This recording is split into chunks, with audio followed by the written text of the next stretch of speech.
greetings from Latter-day Media, presenting our dear friend and epic historian on Joseph Smith and church history, Brother K. Godfrey. The Echo of a Beating Heart, Part 3. Our podcast today is Part 3 of The Echo of a Beating Heart. I'm excited about this podcast. We're going to be spending our time talking about the year 1833 and the things that took place in Joseph's life during that particular year. I'm going to begin with a discussion about the School of Prophets. It was the first organized school for adult education in America, and it was conducted in the upper room of the Whitney store. Adult male leaders from around Kirkland would attend, and members were received into fellowship, but they needed to participate in prayer, the sacrament, and the ordinance of washing of the feet first. The first meeting of the school was January 23, 1833. One of the first of many spiritual manifestations took place just 3 weeks later. While the school was engaged in prayer, a personage walked through their midst. Many witnessed the presence. Joseph said it was Jesus Christ.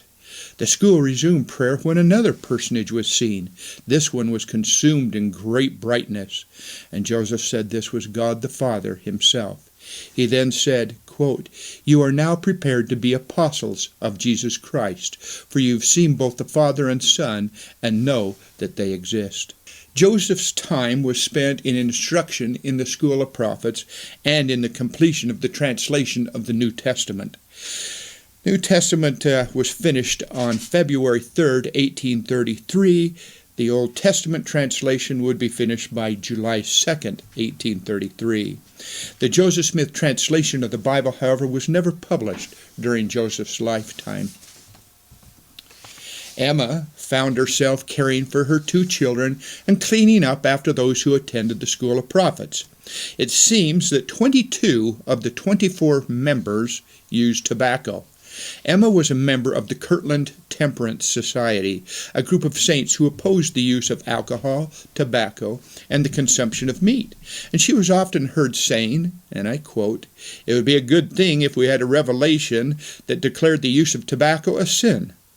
Well, the men would then retort, "Well, let's have a revelation providing for the total abstinence of tea and coffee drinking." Well, this was intended to be a dig to the sisters. Well, on February 27th, 1833, the prophet made this subject a matter of prayer, and to the chagrin of all involved, he received the word of wisdom. Now, the word of wisdom did not become a commandment until the mid-1850s, but immediately all members of the School of Prophets laid aside their pipes and tobacco. Let me read the slide. This is section 89, the header. Revelation given through Joseph Smith, the prophet of Kirkland, Ohio, February 27th, 1833. As a consequence of the early brethren using tobacco in their meetings, the prophet was led to ponder upon the matter. Consequently, he inquired of the Lord concerning it. This revelation, known as the word of wisdom, was the result. And in verse 18 it says, "And all saints who remember to keep and do these sayings, walking in obedience to the commandments, shall receive health in their navel and marrow to their bones." On a side note, the word of wisdom became a commandment during the September General Conference of 1851. Patriarch John Smith was at the pulpit preaching on the subject of the word of wisdom when Brigham Young approached the stand and made a motion that from this point on all members should abstain from alcohol, coffee, tea, and tobacco. The motion was unanimous, and it became a binding commandment at that particular point in time for all members of the church. John Murdock, who was boarding with the prophet during the spring of 1833, describes in his journal another experience that he had relative to the School of Prophets and while attending meetings in Joseph's home. He said this, and I quote, "The prophet told us if we could humble ourselves before God and exercise strong faith, we should see the face of the Lord. And about midday the vision of my mind was opened, and the eyes of my understanding were enlightened. And I saw the form of a man, most lovely. The visage of his face was sound and fair as the sun. His hair a bright silver gray, curled in most magnificent form.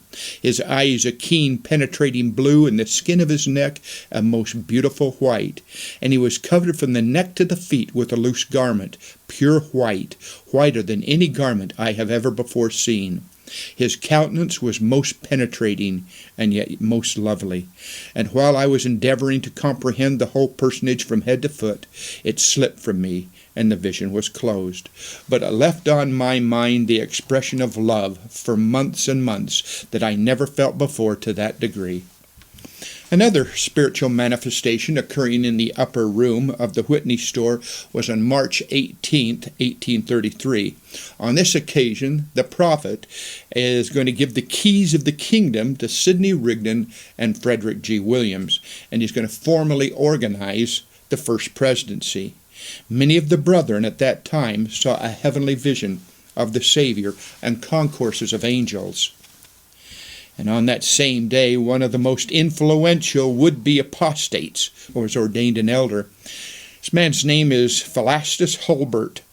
Philastus' church membership lasted 3 months. On June 23rd, he was excommunicated for unchristian conduct with women. From that point on, he became public enemy number 1 for the church.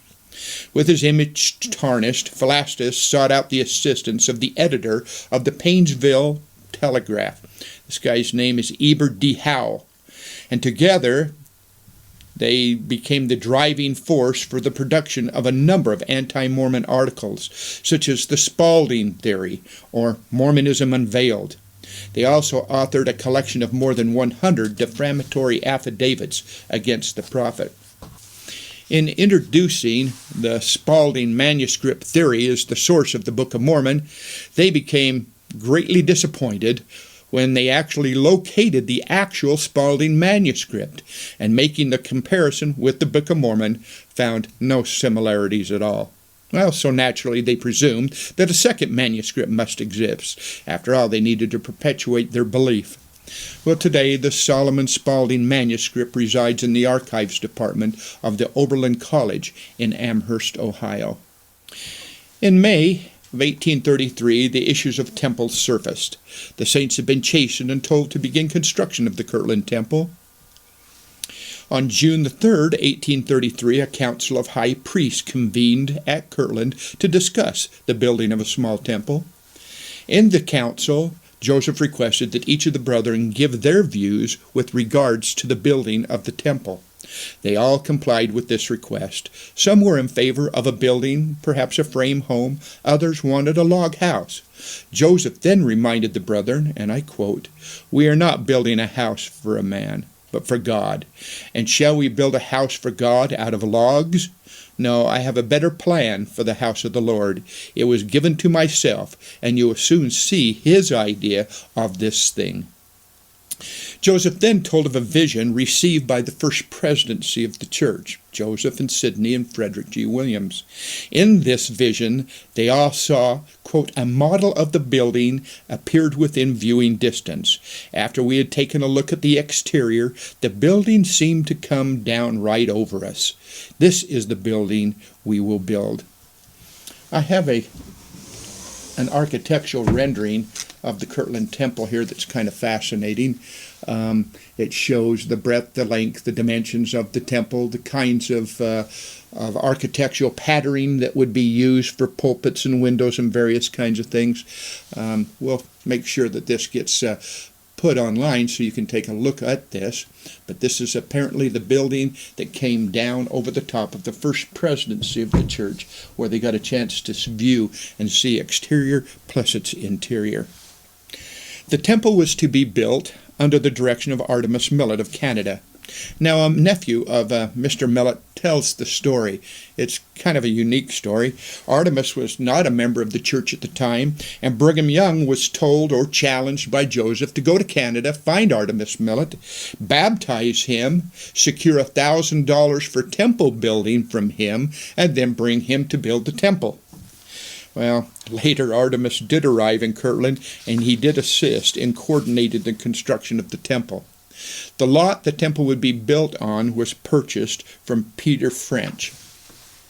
In 2001, I had the opportunity to experience the renovation of a number of historic sites in Kirtland, including the Ashery and Sawmill. The Ashery and Sawmill were consecrated to the church as part of the law of consecration. Their foundations were uncovered, and the church has now restored these sites to their original look. At this time, Joseph felt the need to organize the city of Zion in independence with its 24 temples. On the 25th of June, 1833, a plat map for the building of the city of 15,000 to 20,000 occupants was sent to Independence, along with the design for the temple. Now, Independence was a volatile town. Missourians were leery of the growing number of Mormons. The Mormons had declared the land to be theirs, and that they were kings and priests. They sensed their growing power in elections and were uneasy with the relationships that the Mormons had with free blacks and the Indians. It was felt the Mormons might even take over the Santa Fe and Oregon Trail trade, which trailheaded in Independence. Scandalous lies were spread about the church, especially by Reverend Pixley of the Eastern Missionary Society and Reverend Phineas Ewing of the Cumberland Presbyterian Church.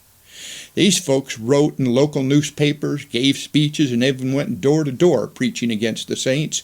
Pixley authored a pamphlet entitled "Beware of False Prophets." Now, this was a time of prudence and caution for the saints. In Kirtland, there were also those committed to stopping the construction of the temple. However, on June 5, 1833, George A. Smith hauled the first load of stone from Standard Stone Quarry, and Hiram cut the first block. Many sacrificed all that they had for the temple. Brother John Tanner sold his 2,200-acre farm in New York in order to give $3,000 for temple supplies. The women made clothes for the temple workers, and the saints gave glassware to be crushed and mixed with the plaster to give it a shiny effect. On July 23, 1833, the cornerstones were laid after the order of the holy priesthood. Heber C. Kimball said, quote, "During this time the temple was constructed with guards and guns at every corner." We're going to pause now in our podcast. I want to share with you a video that is entitled "Treasures in Heaven, the John Tanner Story."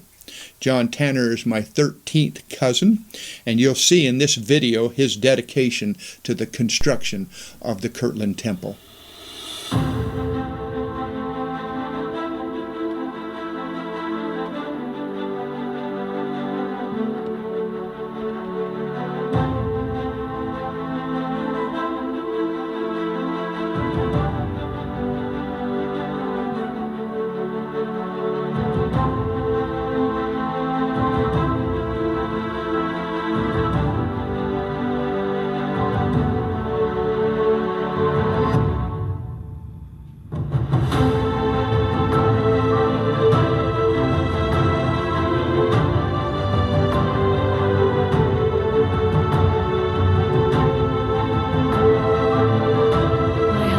John Tanner was a kind and generous man.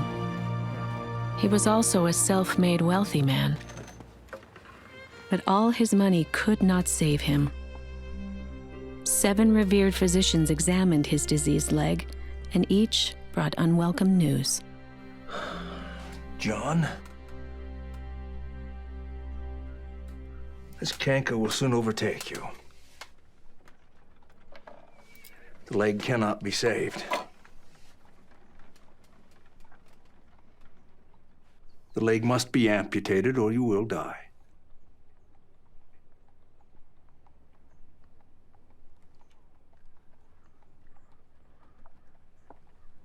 I am grateful for your efforts on my behalf, Dr. Black.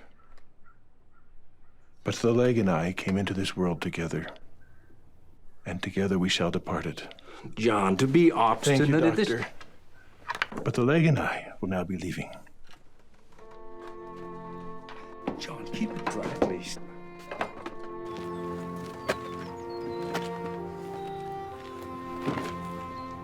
John also left that office with two intentions: to set his business affairs in order, and with what time he had left, to do all the good he could.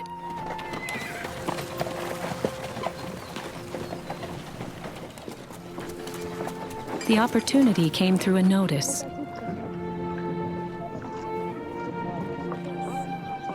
Being a Baptist lay minister and wanting to protect his brethren, John prepared to expose those Mormon elders as the impostors they surely were.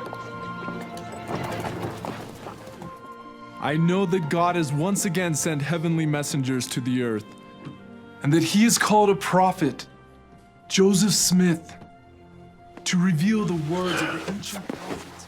John, I've had enough of this golden Bible drivel. Care to join Catherine and me for coffee? Most kind of you, Barton. But I'd like to hear them out. A Book of Mormon prophets said, "And now, my beloved brethren, I would that ye should come unto Christ, who is the Holy One of Israel." But as elders Simeon and Jared Carter taught that night, a powerful feeling came into his heart, unlike anything he had ever experienced. Pardon me. Would you have a copy of that book that I might review? Yes, of course. Would you care to meet with us afterwards? Over the next several days, he pored over it, comparing it side by side with the Bible. Yes, I believe everything. For John and me, everything those Mormon elders taught resonated with an undeniable spirit. Then will you accept the Savior's invitation to be baptized? I know baptism is essential, but I cannot. It is my leg. My lameness. I cannot endure baptism. And I'm about to depart this life. John Tanner, do you believe that Jesus Christ healed the crippled man at the water of Bethesda? Well, yes, with all the certainty of my soul. And did not his disciples, Peter and John, heal a man lame from birth at the gates of the temple? If that priesthood power was part of the primitive church, would it not follow that it would be found in the restored church? Yes. Do you have faith sufficient to be healed? Not fear. The Lord can do all things.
furnish 7 families headed to Kirkland and Missouri.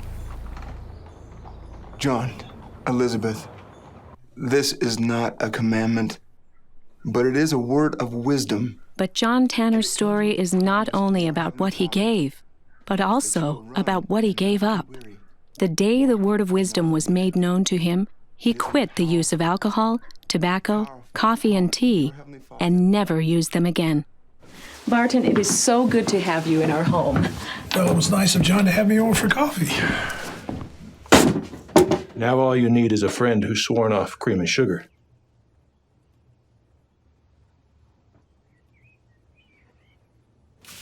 As we prepared to join the saints, John sold our hotel, several homes, 2 large farms, orchards, a dairy, a sawmill, an island, and more than 2,200 acres of timberland. In early December of the following year, the church was in serious financial trouble. Mortgage payments on the temple land were past due. Resources were exhausted. Foreclosure was imminent. We have 2, perhaps 3 weeks at best. Then they will reclaim it. Tear down the walls and plow them under. I'm not sure what else we can do. Thank you, Brother Rigdon. But I believe there is something we can do. That a miracle might be performed, that thy holy purposes may come to pass. We petition for thy mercy and help in sending us one with the means to pay the mortgage and save the temple.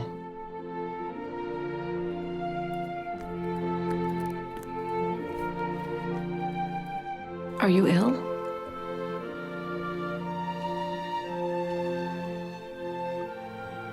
I dreamed we were needed in Kirkland.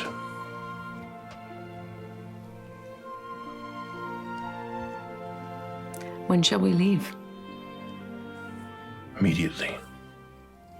Now, for our journey to Kirkland, we'll need 55. Hold on a minute, John. Did you say Kirkland, as in Ohio? As we prepared to leave, most of the town believed John had gone mad. Kirkland is hundreds of miles, John. It's the middle of December. Appreciate your concern, Barton, but no man having put his hand to the plow and looking back is fit for the kingdom of God. Despite every effort by friends to dissuade him, on Christmas Day, 1834, we loaded up our family and a few others, all our earthly possessions, and departed. 25 days and 500 miles later, our tired and winter-wearied family finally arrived in Kirkland, knowing we needed to be there, but not really knowing why. But the rigors of our journey seemed to melt away as we were finally able to meet the prophet. And I am John Tanner. Brother Tanner, I know of your good heart. I believe a better name for you is Father Tanner. Had we arrived in Kirkland just 1 day later, the temple land would have been foreclosed on. But John paid off the $2,000 owed, taking a note from Joseph in exchange. He then gladly loaned the temple committee $13,000 and signed another note for $30,000. All this while making liberal donations to the temple fund. John would never say it, but I will. Because of John Tanner, the temple was saved.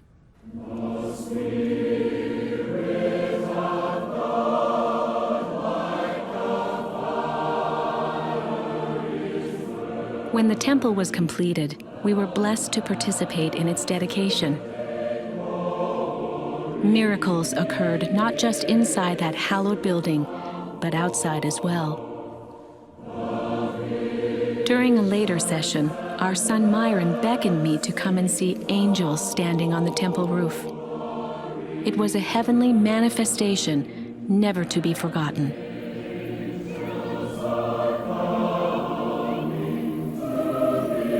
But John's giving didn't stop there.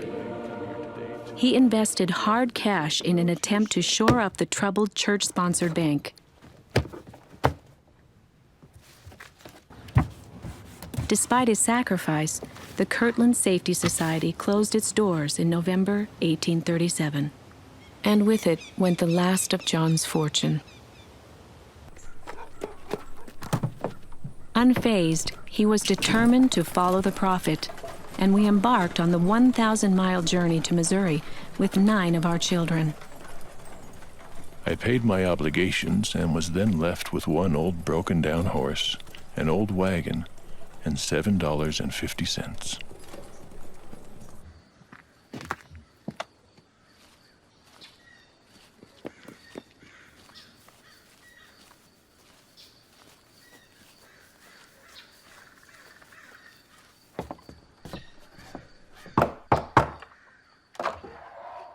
Please, sir. A bit of buttermilk for my family, and some bread if you can spare any. We're very hungry.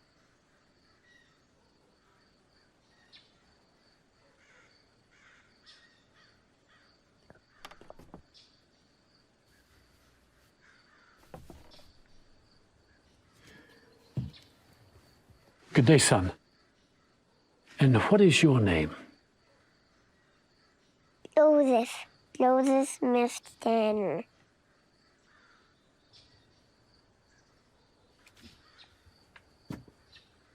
No, sir.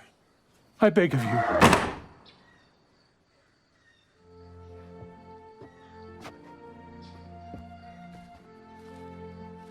Did I do a bad thing?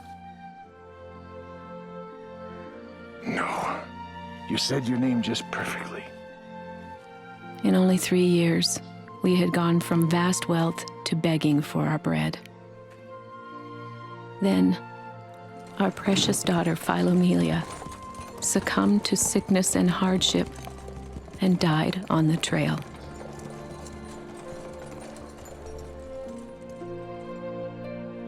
Moving with the Saints again, we settled in Montrose, just across the river from Nauvoo, and worked hard to rebuild and to pay off other church debt still owed from the Kirkland period.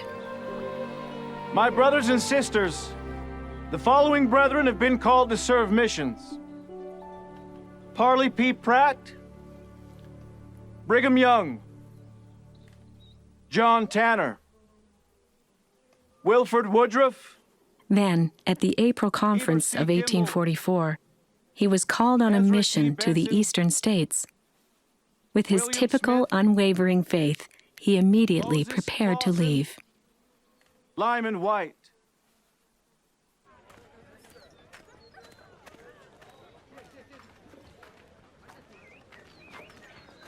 Brother Joseph.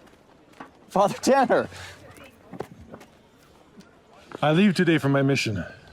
But before I go, there is a matter I would like to settle with you. It is the loan on the Kirkland Temple land. The Lord raised you up, Father Tanner, that you could build his kingdom through your sacrifices at this crucial time. I'm eternally grateful that you were worthy and responded to his call. I am in your debt. What shall I do with this note? Brother Joseph, the only debt is one of gratitude, and that is mine.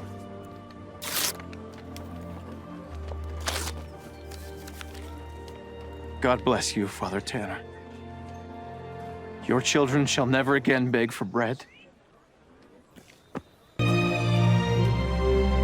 It is estimated that in all, John gave over $50,000 to the church.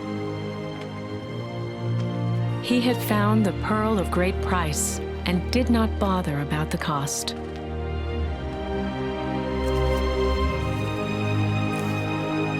John Tanner not only understood the law of consecration, he lived it.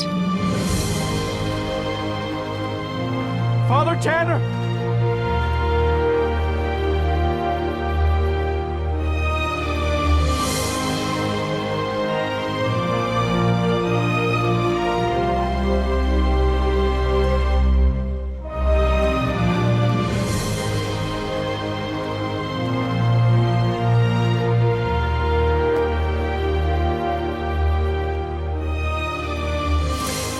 I'm hoping that you enjoyed that particular video.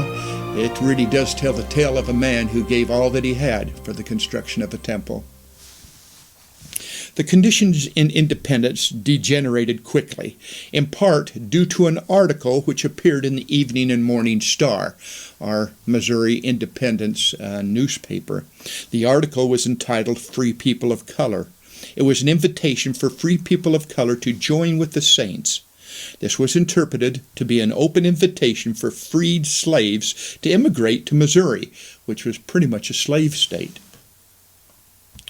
On July 4th, 1833, a mob of 100 convened at Independence Square in front of the courthouse and signed the Manifesto of the Mob, or the Secret Constitution, denouncing the Mormons.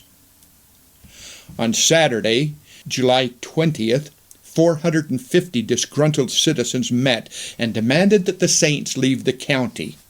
Lieutenant Governor Lilburn Boggs was a resident of Independence at this time and stood passively by in the crowd. The local church leaders were rounded up and given 15 minutes to respond to the demands to leave the county forthwith. The saints refused, and the mob took swift action. They began by destroying the printing office and press. They threw the press from the second-story window. This included the destruction and scattering of most of the unbound copies of the Book of Commandments. Some of the sheets were salvaged at great risk by two sisters, Elizabeth and Carolyn Rollins, who fled into a nearby cornfield with the manuscripts that they were able to salvage.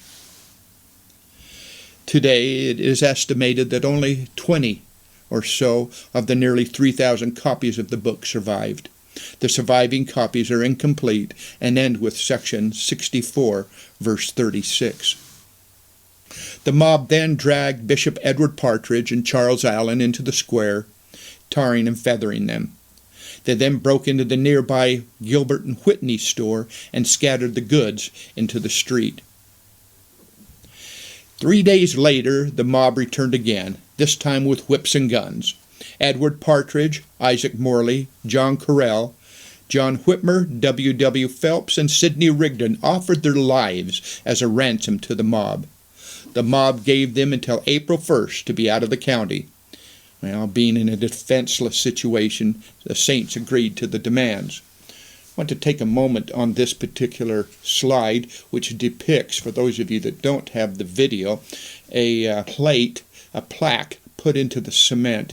It's right there on the corner near the Jackson County Courthouse there in Independence. It's put there by the Missouri Mormon Frontier Foundation, the MMFF. I'm a member of this particular group that goes about finding and locating and identifying sites of Mormon involvement and putting a significant plaque there to secure the knowledge of what took place. This plate right here is right there where Partridge was tarred and feathered, right on the corner of South Liberty and West Lexington Avenue. You can actually find that and see that today if you were to go to the courthouse there in Independence. Oliver Cowdery was sent to Kirkland to update the prophet on the abuses inflicted upon the saints. The saints in Missouri were told not to sell their land while the church sought redress from the state authorities. The church hired the services of two prominent lawyers in Clay County, Alexander Donovan and David Atchison. They would become true friends of the saints and represent their grievances many, many times in the courts of the land. Now, Alexander Donovan is a true friend. He's a hero of mine. I want to read to you what's on a plate just below his statue that stands in front of the Richmond Courthouse.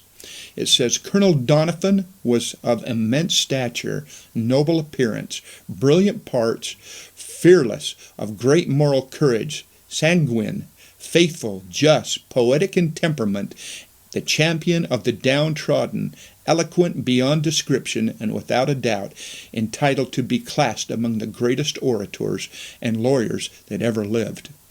That is an incredible statement to make about a man who truly was there to assist the cause of the early saints in Independence.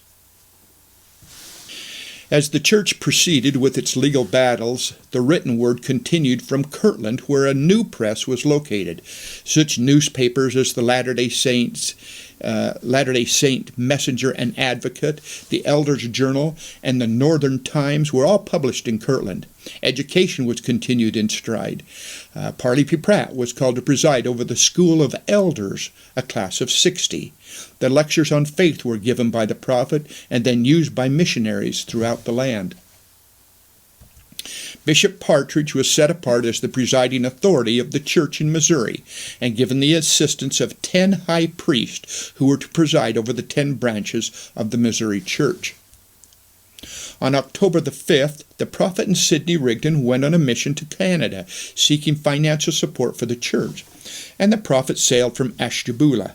It's a quiet place that he enjoyed very much, a place where he could think clearly and attempt to try and resolve in his mind the problems that the church was facing. Ashtabula. During the interim, Governor Daniel Duncan of Missouri refused to provide protection and advised the saints to use the local courts. As such, on October 20th, 1833, the church announced its plans to defend itself if attacked. Well, this announcement immediately renewed the acts of violence against the saints in Independence. On Thursday, October 31st, a mob of 50 horsemen attacked the Whitmer Branch and Big Blue settlement sites on the Big Blue River west of Independence. They unroofed 13 houses, whipped many severely, including Hiram Page. They continued on and attacked the Colesville saints in the Cotton Branch. On November 4th, referred to as the Bloody Day, the mob again attacked the Whitmer Branch, making the streets a bloody battleground. 2 Missourians were killed, and 1 member of the church, Brother Andrew Barber. One of the foremost leaders of the mob in driving the saints from their homes and out of Jackson County was A. Samuel Weston. He was an enemy of the church. You can see on this particular slide his original home. There's a post office there now. The following day, Brother Lyman White led a group of men from the Prairie Branch to protect members threatened at Independence. Lieutenant Governor Boggs, now Lieutenant Governor, called out the state militia to quell the mob and negotiate a truce. Well, the saints agreed to a surrender and give up their weapons for protection from the mob.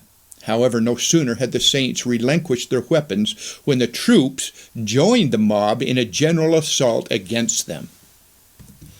Now, the terrified saints fled Jackson County in disarray. Most went north across the Missouri River and into Clay County, while others fled for the woods. Still others could be followed by the blood-stained soil of the prairies they wandered. Brother Lyman White said, and I quote, "I saw 190 women and children driven 30 miles across the prairie, with 3 decrepit old men only in their company in the month of November. The ground thinly crusted with the sleet. I could easily follow their trail by the blood that had flowed from their lacerated feet on the stubble of the burnt prairies." By Thursday, November 7th, more than 1,200 saints were forced to flee and lined up in small huddled groups along the Missouri River in a state of despair. It's interesting to note that in the midst of all this affliction, a prophecy was fulfilled. A prophecy that was given earlier by the prophet Joseph Smith, which stated, and I quote, "40 days shall not pass away, and the stars shall fall from heaven." Well, on November 13, shortly after Joseph returned from his mission in Canada, a great meteorite shower, one of the biggest of all times, occurred.